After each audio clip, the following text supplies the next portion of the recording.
os irmãos vão comigo sábado em Ponte de Lima. Amém? Irmãos, eu acho que é isso. Domingo passado fizemos o relatório de prestação de contas, estava passando na tela. É isso. Nós vamos hoje dar sequência à mensagem do Advento. E parece ser um palavrão. O Advento é muito comum ser utilizado no meio apostólico romano, mas é uma coisa que é tradição cristã e não tem muito a ver com a Igreja Católica em si. Então, antes de falarmos sobre o texto escolhido na noite, Isaías capítulo 9, versículo 6, eu quero esclarecer para você o que é Advento, para que não fique aquela aí, o pastor está falando, estamos virando católicos, romanos. Né? O pastor já usa o colarinho, nós já batizamos crianças, e falar de Advento então pode ser algo assustador. Mas é importante dizer que Advento, a origem da palavra em si, vem da chegada ou da vinda de Cristo. Obrigado, minha princesa. Quando nós falamos do Advento, nós estamos falando das 4 semanas que antecedem o Natal em si, o nascimento de Cristo na manjedoura. E o Advento, ele chama a nossa atenção como povo de Deus, como igreja, para olhar para a primeira vinda de Cristo, nascido como criança, como nós vemos registrado nos evangelhos sinóticos, mas também para a segunda vinda, que ele virá como rei. O Advento, ele, explicando de uma forma simples, ele é uma lembrança de uma ponte, em que liga as promessas do Antigo Testamento, que se concretizaram no nascimento de Cristo, e as promessas do novo nascimento, que se concretizarão na vinda de Cristo, na segunda vinda de Cristo. Então, ele começa na manjedoura, lá em Belém, mas ele termina na volta de Cristo. No Cristo ressurreto, voltando como Senhor, governante de todas as nações, em glória, para buscar a sua igreja. E a pergunta que nós somos levados, enquanto igreja, a fazer é: nós estamos prontos para o regresso do Rei? Esse é o ponto que o Advento nos chama a lembrar. Ele nos lembra que o menino nasceu, que o menino morreu e que ele voltará como rei para julgar as nações. E é sobre isso que nós vamos falar hoje. Radassa, coloca na tela, por favor, Isaías capítulo 9, versículo 6. É exatamente sobre isso. Diz a palavra do Senhor: porque um menino nos nasceu, um filho se nos deu. O governo está sobre os seus ombros, e o seu nome será Maravilhoso, Conselheiro, Deus Forte, Pai da Eternidade, Príncipe da Paz. Senhor meu Deus, mais uma vez eu subo a minha voz em oração até o Senhor.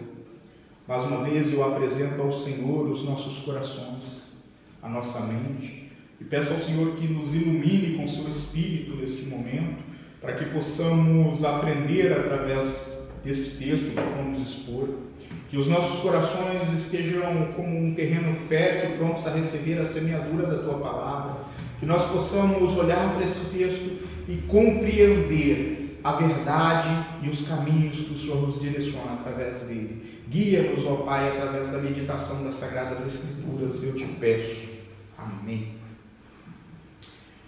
Irmãos, esse período do Natal é um período de muitas festas, de muita comelança, né? Um período que a gente engorda uns quilinhos, as roupas parecem diminuir, mas também é um período que, de uma forma ou de outra, todo mundo se lembra de um acontecimento de mais de 3.000 anos atrás. De uma forma ou de outra, as pessoas se lembram de Belém, as pessoas se lembram da manjedoura, e nós costumamos ver os presépios, lembrando do fato de Cristo ter nascido, de Deus ter se encarnado, ser feito carne. Este período do Natal, ele nos convida a olhar para o mistério da encarnação de Deus. Mas ele também nos leva, com uma santa reverência, a sentir alegria, a sentir prazer e esperança, porque ele não somente nos lembra do nascimento, esse evento que dividiu a história entre antes de Cristo e depois de Cristo, Quase não foi importante, só dividiu toda a história da humanidade.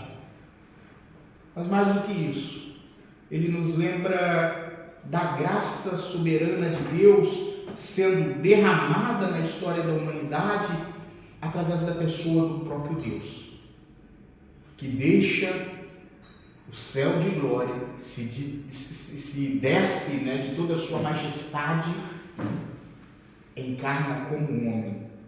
O eterno se torna finito. O Santo dos Santos nasce envolto na mesma carne que eu e você. É sobre isso que é o período do Natal, o Advento. E essa profecia de Isaías, nós temos um pedacinho dela, vou pedir para a Radassa deixar o versículo na tela. Essa profecia de Isaías, ela se dá num período caótico da história de Judá. Porque neste momento em que Isaías profetiza, o povo da aliança, o povo judeu, ele vivia incertezas muito grandes. Podemos chamar, até nomear aqui como um período de trevas nacionais sobre a tribo de Judá. Porque é um período que é marcado por ameaças constantes vindas do Império Assírio, que constantemente investia contra o povo de Israel. É um período que é marcado por fragmentação política, ou seja, divisão do próprio reino de Israel, por insegurança social. Reis nasciam, sucediam reis, mas nenhum deles tinha fidelidades com a aliança feita por Deus através do Sinai. O povo tinha se esquecido quem era o seu Deus e quem governava a nação de fato. O povo buscava alianças entre nações, mas se esquecia de confiar no Senhor, que tinha prometido para eles a terra que manda leite e mel, que eles usufruíam agora. É um período que os olhos do povo se fechavam e o coração se endurecia.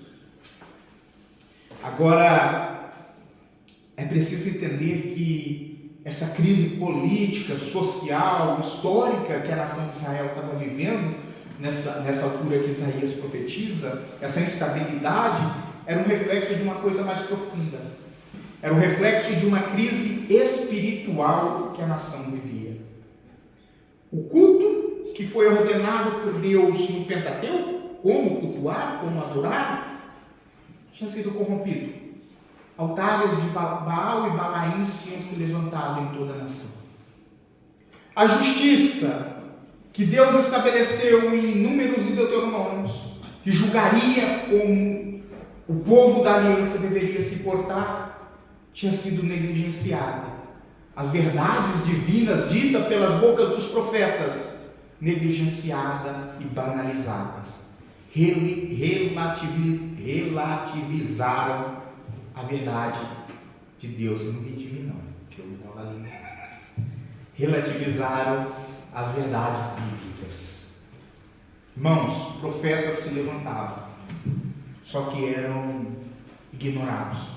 E o povo dava ouvido, como Paulo diz mais à frente, escrevendo ao jovem Timóteo, o povo aqui dava ouvido às vozes que tranquilizavam e faziam promessas vazias, só para confortar. Está tudo bem, não se preocupe. É verdade que a liderança de Israel falhou para chegar nesse ponto. Os sacerdotes do templo do Senhor se omitiam. E o resultado disso foi óbvio. O povo aprendeu a viver nas sombras da desobediência. Parece brincadeira quando nós falamos assim, mas é algo muito similar ao que nós vemos nos nossos dias. O texto que nós lemos apresenta, no meio de toda essa calamidade, de todo esse mal espiritual que rondava a nação, quando nós olhamos para Israel e não encontramos um único homem capaz de conduzir ou de chamar o povo ao arrependimento, Isaías se levanta e profetiza, falando que um menino nasceria e governaria. No meio de tudo isso, Deus pega e faz ressoar, faz soar alto aos ouvidos e aos corações do povo uma promessa absolutamente graciosa. E o interessante é que o texto que nós lemos, ele não diz que um rei se tornaria novo, ou seja, ele não diz que o errado se tornaria certo, que o homem se arrependeria. O texto não diz que uma nação inteira se levantaria e clamaria ao Senhor como sendo o regente de toda a nação. Não. O texto diz que a esperança está de cima para baixo. Um menino nos nasceu. E aqui está todo o padrão da graça soberana de Deus. Quando as incertezas são grandes, quando a escuridão dos nossos corações é maior do que a esperança que nós pensamos ter, Deus não envia uma reforma política. Deus não levanta homens ou mulheres do nosso lado. Não. Ele envia o Redentor, o Consolador que habita nos nossos corações. Isso para nos mostrar que a verdadeira luz, ela não nasce dentro da humanidade, mas ela está sob a humanidade. A promessa do nascimento de Cristo não é uma resposta do positivismo humano, da capacidade humana em mudar. Ela é uma ação de Deus contra a falha humana. Quando o homem falhou, Deus prometeu enviar o Consolador, o Messias. Para falarmos deste texto, nós vamos primeiro falar sobre a humilhação gloriosa, genocídio. Isaías faz uma afirmação muito simples, só que ao mesmo tempo é uma afirmação extremamente escandalosa. Ele diz que um menino nasceria.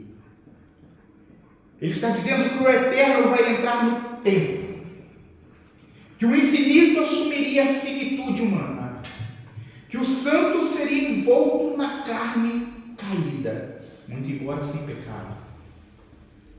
E aqui está toda a profundidade do genocídio de Deus, da humilhação voluntária do Filho Eterno. Quando nós usamos essa expressão kenosis do grego, nós estamos falando o que Paulo fala em Filipenses capítulo 2, versículo 7. Paulo diz: antes a si mesmo se esvaziou, assumindo a forma de servo, tornando-se semelhante aos homens. Isso não significa que Cristo, Filho, deixou a sua natureza eterna, se esvaziou dos seus atributos, deixou de ser onipotente, onipresente, onisciente. Não, ele continuava sendo. Quando nós falamos de kenosis, de encarnação, nós estamos falando de uma adição e não de uma subtração de quem Deus era. A natureza humana é adicionada à natureza divina. É o que nós chamamos das duas naturezas ou as duplas naturezas de Cristo. O Filho continua pertencendo plenamente a Deus e à eternidade, ao mesmo tempo em que ele se torna plenamente humano. 100% Deus, 100% homem. Irmãos, e sabe o que é maravilhoso disso? Foi voluntário. Foi uma resposta ao plano do Pai. O Filho eterno, que é consubstancialmente idêntico ao Pai, Deus é Pai, Filho e Espírito, e todos são Deus, ou são um único Deus, ele voluntariamente assume essa condição de humilhação para buscar o seu povo. Para, como nós lemos nos evangelhos de Mateus e Lucas, perdoar os pecados do seu povo, como nós vemos aqui. Ele, o Filho, que era adorado por anjos, nasce dependente do seio materno. Ele que sustenta todas as coisas pelo poder da palavra, submete-se às limitações reais da vida humana, sentindo cansaço, chorando por fome, precisando aprender a falar, aprender a andar, submetendo-se a sofrimentos humanos e tentações, para, por fim, no final, experimentar a morte. E tudo isso sem qualquer imposição, mas um ato de amor redentor, um amor ágape, um amor por completo. O próprio Deus se colocando voluntariamente na história, ele se lança no meio da humanidade propositalmente, ele escolhe a cruz, já sabendo do sofrimento que a carne levaria. É isso que é o amor de Deus. Ele não apenas aparece como um homem adulto, muito embora pudesse fazer, mas ele escolhe nascer. E aqui está o escândalo da mensagem de Isaías. Ao nascer, o menino se submete a todas as fraquezas, a toda a dependência, a toda a dor de qualquer criança normal.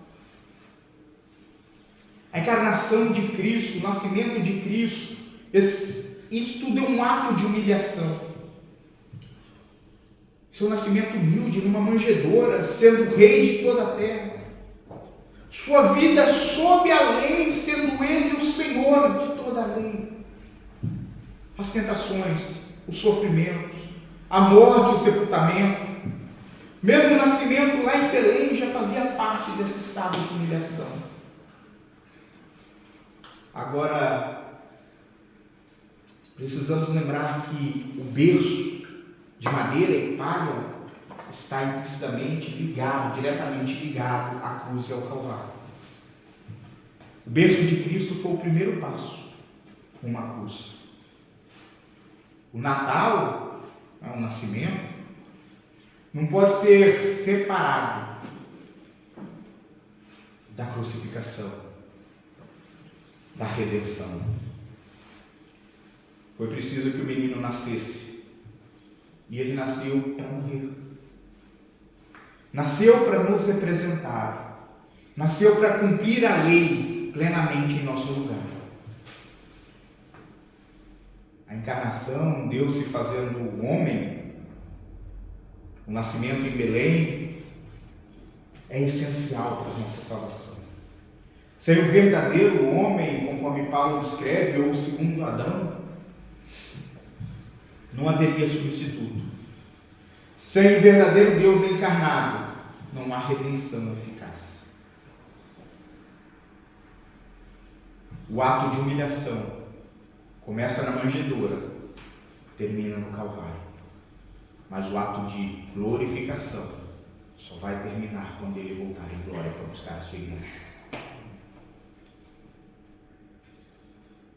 Uma segunda verdade que nós podemos extrair desse único verso da profecia, desse único versículo da profecia de Isaías, está na parte central do versículo, quando nós vemos que o governo está sobre os seus ombros. Isaías diz: porque um menino nos nasceu, um filho se nos deu. Aqui está principado. Na Bíblia que eu li, na minha versão, o governo está sobre os seus ombros. Irmãos, esse menino da manjedoura que nós acabamos de ver, ele é também o rei de todo o universo. O texto diz que o governo está sobre os seus ombros. O texto não diz que estará. O texto usa o verbo no presente, está sobre os seus ombros. Desde o nascimento, Cristo é apresentado como soberano absoluto da história da humanidade. Em contraste com os reis de Judá que governavam na época, este filho que Isaías está profetizando, ele traz um governo de justiça perfeita. Isso aponta diretamente para a soberania de Cristo sobre todas as esferas da vida. Isso quer dizer que Cristo é soberano sobre a minha vida individualmente, sobre a sua vida individualmente. Isso quer dizer que Cristo é soberano sobre a nossa igreja, sobre as demais igrejas espalhadas em Portugal, na Europa, Brasil e nas Américas. Isso quer dizer que Cristo é soberano sobre nações, sobre a história, sobre os corações dos homens. Não há uma área neutra. Cristo não reina apenas sobre um céu futuro. Ele reina desde sempre sobre tudo que existe. Ele reina sobre nós, ele reina sobre a igreja, sobre nações e impérios, sobre democracias e ditaduras. Ele reina sobre república e monarquias. Ele é o Senhor de tudo. Agora há algo interessante, que ao contrário dos governos humanos, o governo de Cristo não oprime. Ele diz que o fardo dele é suave e leve. O governo de Cristo sustenta os homens. Não é pesado, é gracioso. Os ombros que carregam este governo são os mesmos ombros que carregaram a cruz dentro da cidade santa até o Calvário. Doutrinamente falando, para nós reformados, essa verdade nos conduz a uma confissão muito clara. Cristo reina agora. É isso que nós professamos na nossa fé. Ele é o nosso Senhor. Nós afirmamos isso constantemente. O advento, o nascimento, não anuncia apenas um Salvador individual. Um Salvador que é só seu ou só meu. Ele anuncia um rei cósmico, que governa sobre todo o universo, que acima dele não há nada, não há ninguém. Diante de quem, segundo as Escrituras, todo joelho deve se dobrar. Ou agora, reconhecendo que ele é Senhor, ou no dia do julgamento, falando, ai de mim, Senhor.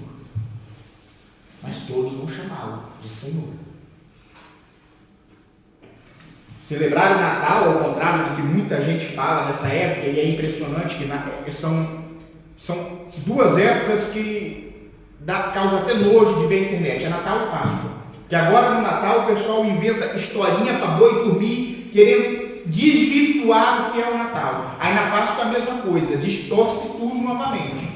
Começa falando que é pagão, termina falando que é ligado a isso, que é ligado àquilo outro. Irmãos, celebrem o Natal. Celebrar o Natal é reconhecer não apenas que Cristo veio, mas que Ele governa. E que o governo dele é de justiça. Celebrem o Natal, cantem o Natal. O advento natalino chama a igreja não somente a um estado de gratidão, mas de submissão. O menino da manjedoura é o Senhor da glória. Reconhecê-lo é o início da verdadeira adoração cristã. Nós o louvamos porque ele nasceu. Nós o glorificamos porque ele se fez carne. Nós cantamos e falamos do seu amor, querendo alcançar o mundo inteiro, porque ele morreu para salvar a mim e a você, pecadores. E por fim, Isaías fala da plenitude do nome de Deus, do nome de Cristo.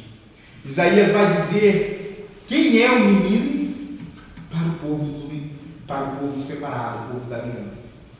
Isaías enumera títulos que revelam a identidade e a obra desse menino, de Cristo. O primeiro título que Isaías apresenta é Maravilhoso Conselheiro. Irmãos, o profeta nos conduz, nos chama, nos exorta a uma contemplação de sabedoria que não apenas excede, que vai além, mas uma sabedoria que nos humilha o nosso entendimento, quem nós achamos que conhecemos. Cristo é maravilhoso, não por nos oferecer conselhos úteis no dia a dia. Não tem aquelas pessoas que, quando estão com um problema, estão com a Bíblia fechada o ano inteiro, mas estão com um problema, abre, vou ver o que Deus está falando. Eu conheço uma porrada assim. Está com problema, a Bíblia está fechada, empoeirada. Você passa o dedo assim, fica a marca dela no meio da Bíblia. Né? Mas ele está com um problema, ela abre a Bíblia e aponta o dedo. É mágica, Deus vai falar comigo. Irmãos, não é sobre isso que Isaías está falando quando diz que ele é maravilhoso conselheiro. Não é sobre isso. Isaías está dizendo que Cristo é a própria sabedoria de Deus revelada aos homens. Isaías está dizendo que nele, em Cristo, não há conjuntura, não há tentativa, não há erro. Ele é o que é. Ele está reafirmando o que foi dito no Sinai. Eu sou o que sou. Irmãos, Cristo é perfeito e tudo que sai de Cristo é perfeito. Tudo que Cristo emana para a humanidade é santo e é eficaz. Ele aconselha não apenas os homens que falam a partir de uma ignorância parcial, mas ele aconselha como aquele que conhece corações, aquele que, segundo a Escritura, discerne pensamentos e sonda as intenções mais profundas da alma. O conselho de Cristo não se limita a informar, ele transforma o homem. Ele transforma o homem. Ele transforma o homem pela palavra. Cristo ilumina o entendimento obscurecido mediante o estudo da palavra.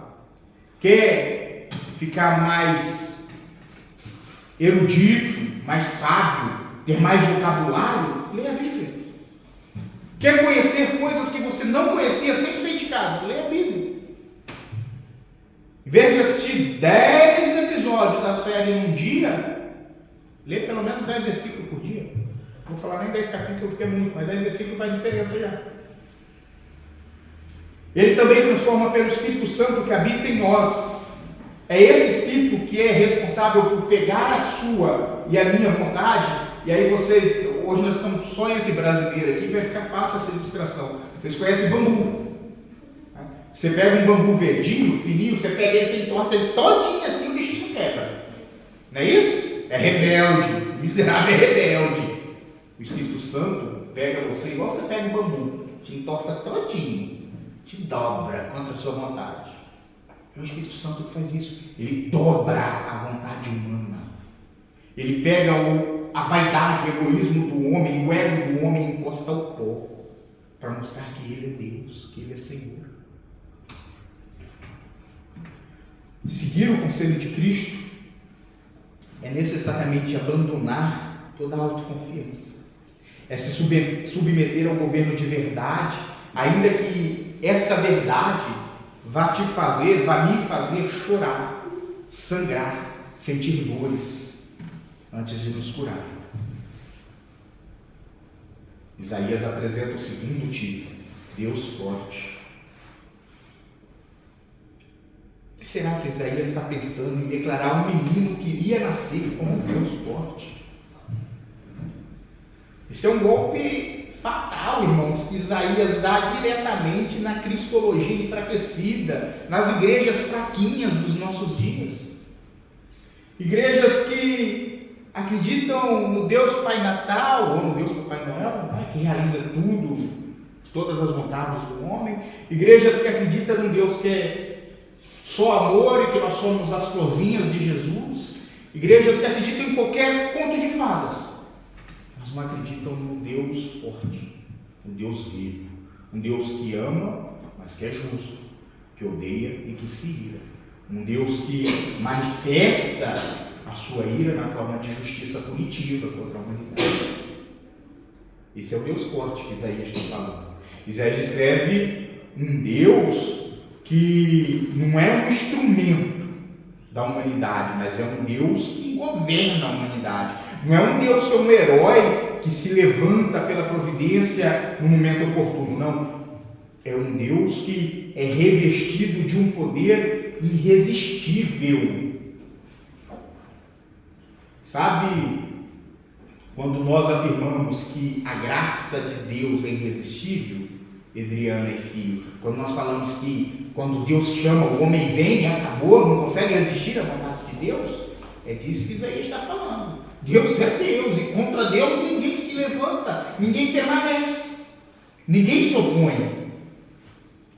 Aquele que nasce em fraqueza, na manjedoura, ele governa de forma onipotente. Aquele que chora no berço de Maria, tem um hino muito bonito finito que fala sobre isso, né? Aquele que chora no berço, nos braços de Maria, querendo mamar, querendo teter, é ele que sustenta todos os céus com o poder da sua palavra.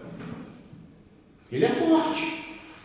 Ele é forte para quebrar o poder do pecado. Ele é forte para subjugar corações endurecidos.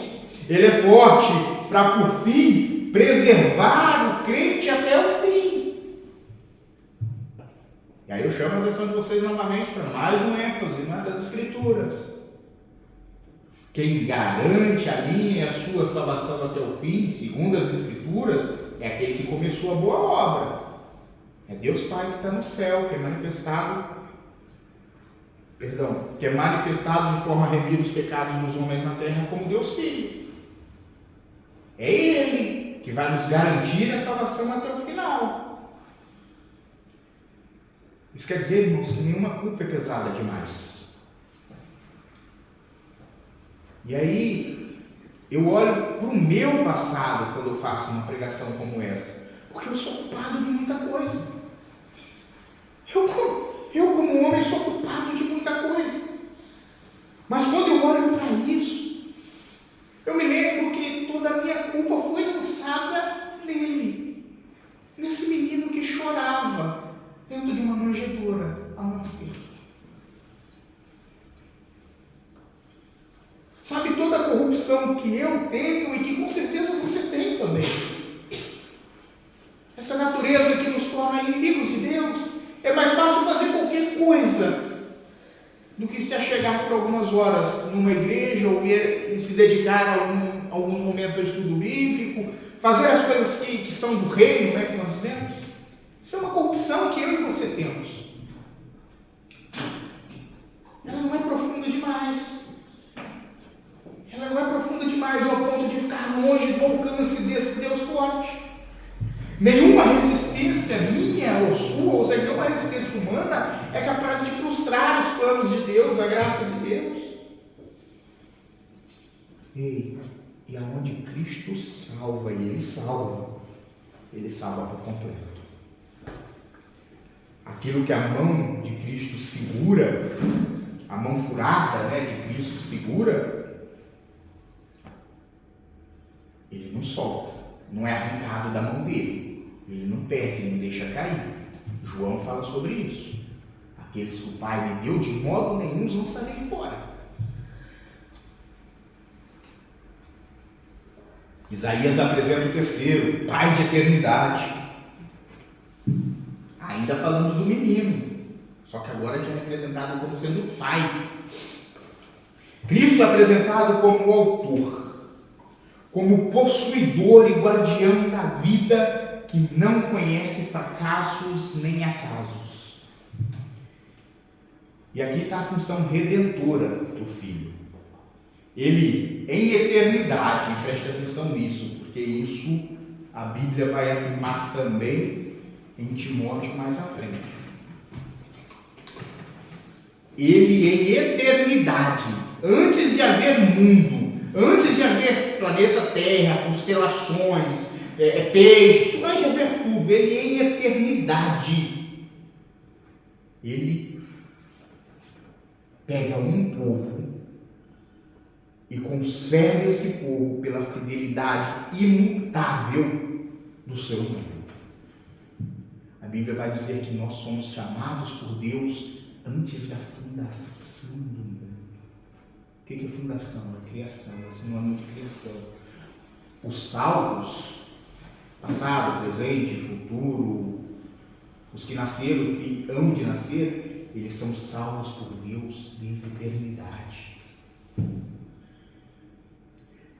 E nessa eternidade, irmãos, sobre ela não repousa fragilidade, mas o povo que é escolhido, são os crentes,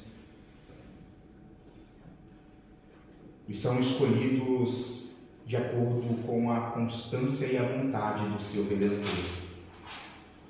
Cristo é apresentado como um Pai perfeito e não é à toa, porque Ele não abandona os seus filhos. Ele não deixa os seus filhos ao desgaste do tempo, nem às incertezas do amanhã. Pelo contrário, aquele que governa os séculos dos séculos sustenta cada instante na vida do seu povo. O cristão, ele, com base nisso, ele não pode acreditar que ele caminha para um futuro incerto, como muitas pessoas insistem em fazer.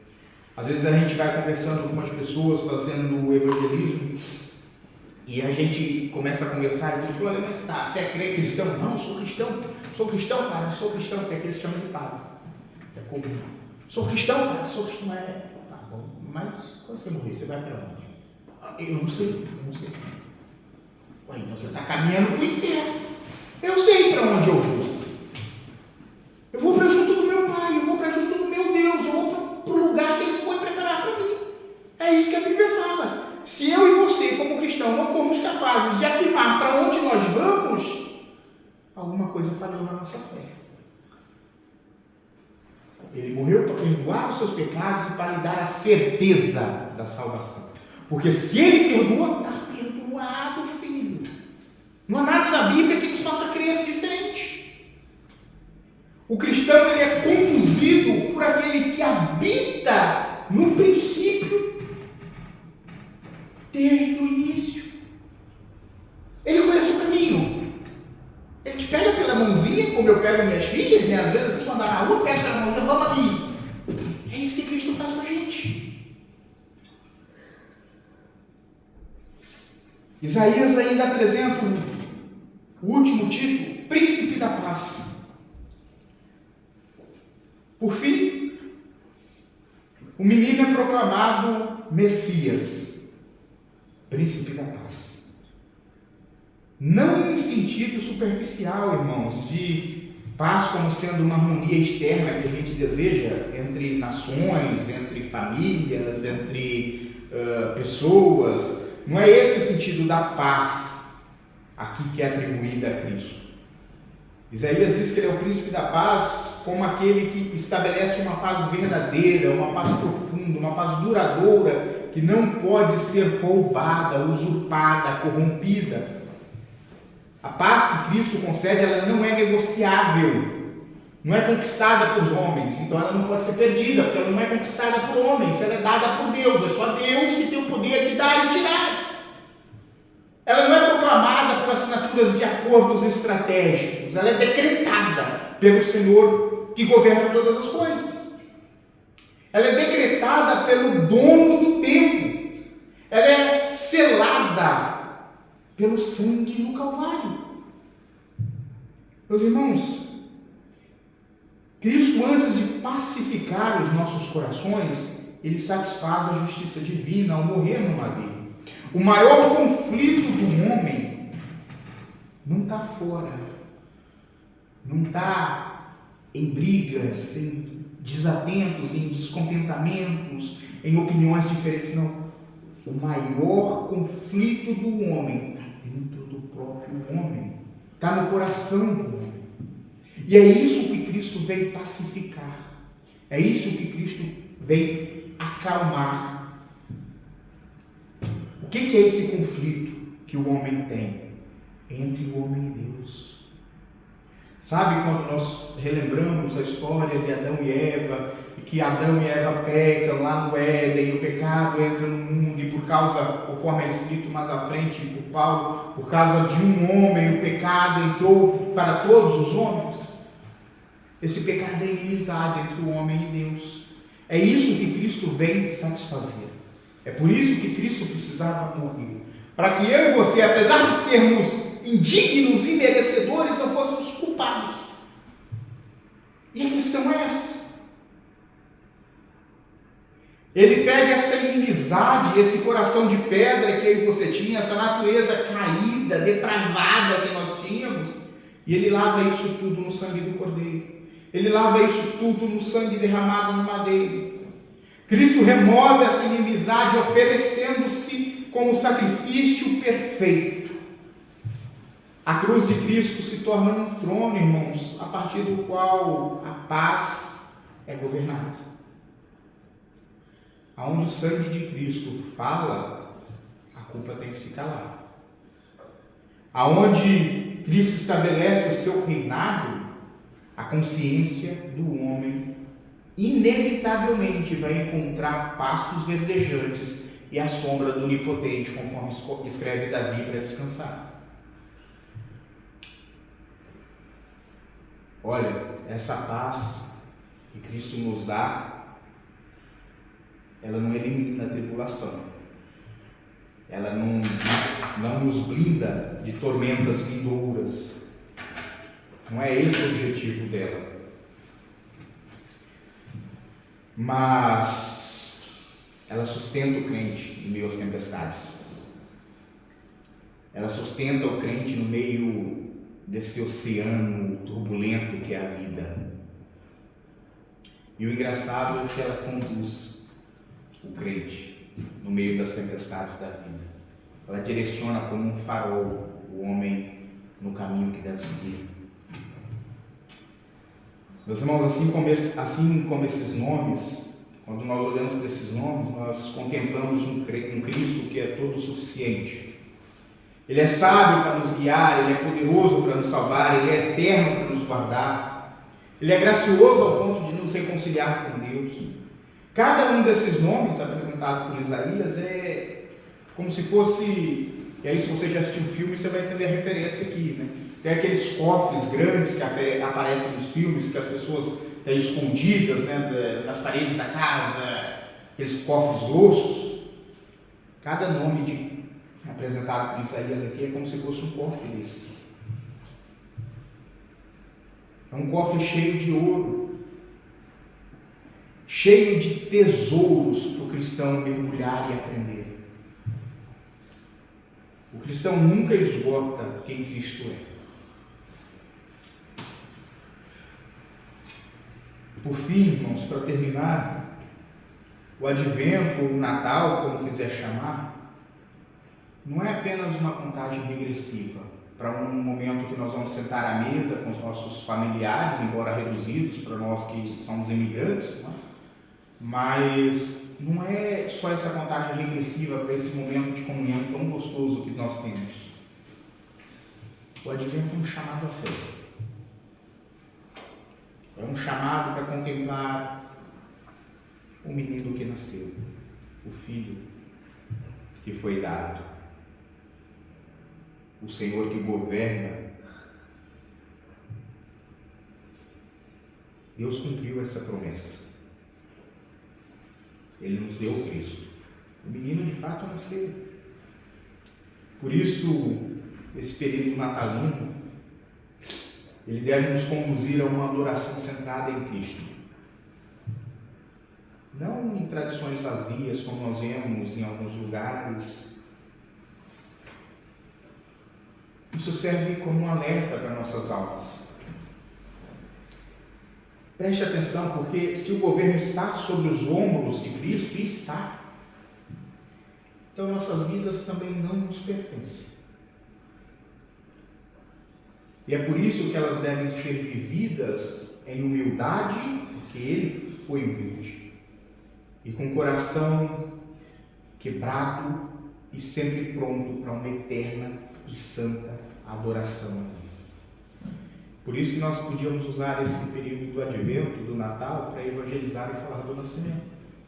Algo que está tão perdido nos nossos dias. E eu realmente sei, que assim como na época que Isaías profetiza, nós vivemos dias difíceis. Nós vivemos dias que parecem ser piores do que Sodoma e Gomorra. Nós vivemos dias que estão completamente cobertos por um manto de pecado e de podridão humana. Mas calma. Quando você estiver perdido aí fora, no meio disso tudo, quando você escutar o desespero batendo na porta do seu coração, meus irmãos, lembrem, só se lembrem que a esperança não está nas circunstâncias da vida. A esperança não está no dia bom ou no dia melhor. A esperança está no Filho que nos foi dado. E Ele vive, Ele reina, e Ele é glorioso. E é por isso que nós, como igreja, devemos anunciar não apenas o nascimento, mas quem é que nasceu e o que ele exige do homem. Concluindo essa pregação, eu quero te convidar a olhar para Cristo novamente. Mas dessa vez, não olhe para o menino no berço. Olhe para o rei que governa. Olhe com temor, mas com confiança. Ele veio humilde e em humildade, sim, mas ele reina gloriosamente. E a Bíblia diz que ele voltará em majestade. Que esta verdade governe as nossas vidas. Que isso inflame o meu e o seu coração, que isso sirva de lenha e de combustível para as nossas almas. Que isso molde a nossa vida familiar, a nossa vida profissional, a nossa vida estudantil, que isso molde quem nós somos. Para que enfim nós possamos falar como Paulo em 2 Coríntios, capítulo 9, versículo 15. Graças a Deus pelo seu dom indescritível. Amém? Reforço com os irmãos. Sábado, Ponte de Lima. Quem quiser ir, tem boleia. Vou te convidar a ficar em pé para fazer essa última oração. Novamente quero agradecer a presença. Vamos lá. Damian, Sara,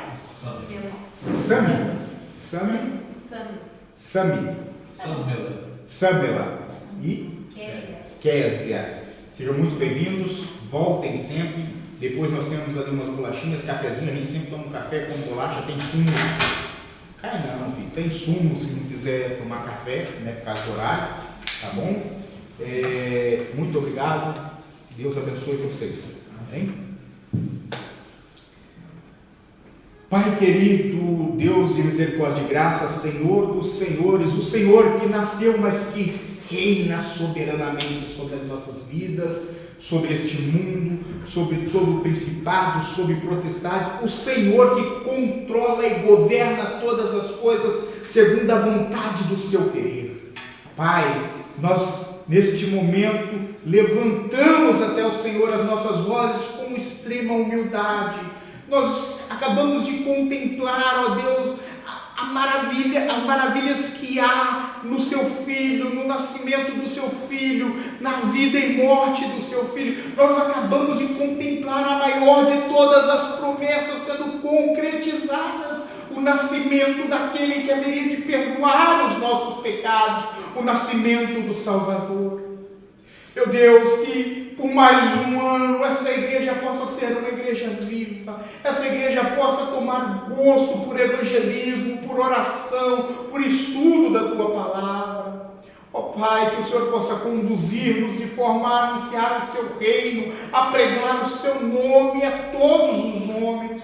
Ó meu Deus, eu faço assim como os nossos irmãos fizeram no passado. Eu rogo ao Senhor que nos dê Portugal, nos dê Viana do Castelo para o Senhor, para o seu nome ser glorificado, para o seu nome ser exaltado, para o Senhor ser rei não somente sobre os nossos corações, mas sobre os corações dos nossos irmãos, amigos e vizinhos. Que o Senhor, ó Deus, unifique a sua igreja e nos ajude em força a anunciar, a pregar, a evangelizar, ó Deus, e gritar para todo mundo que esse menino nasceu, que esse menino cresceu e que esse menino morreu por amor dos homens, ó Pai. Perdoa as nossas transgressões, os nossos pecados, as nossas ofensas e nos direcione, ó Pai, a uma devoção santa e piedosa ao seu nome. Que essa semana de festa que nós estamos iniciando seja uma semana abençoada pelo Senhor, uma semana com muitas oportunidades de falarmos do Senhor. Pai, peço ao Senhor que guarda essas estradas de Portugal, guarda, ó Deus, os nossos entes queridos, os nossos amigos. Livra-nos, Pai, de qualquer maledicência, de qualquer acidente, de qualquer armadilha para as nossas vidas, ó Senhor. Conduz-nos em piedade até o seu santo nome e nos dê oportunidades, ó Pai. oportunidades, ó Deus, de testificarmos, de sermos baluartes da sua justiça, de sermos, Pai, embaixadores do seu reino, de sermos uma igreja, ó Pai, viva no seu nome. É o que eu te peço, ó Deus, em nome do seu Filho amado, Jesus o Cristo. Amém.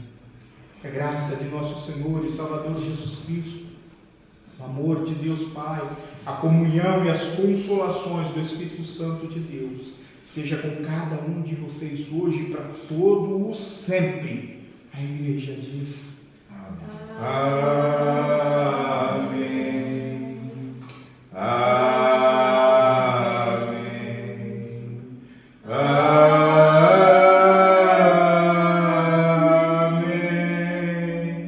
Deus abençoe, irmãos. Tenham uma excelente semana. E tem cafezinho.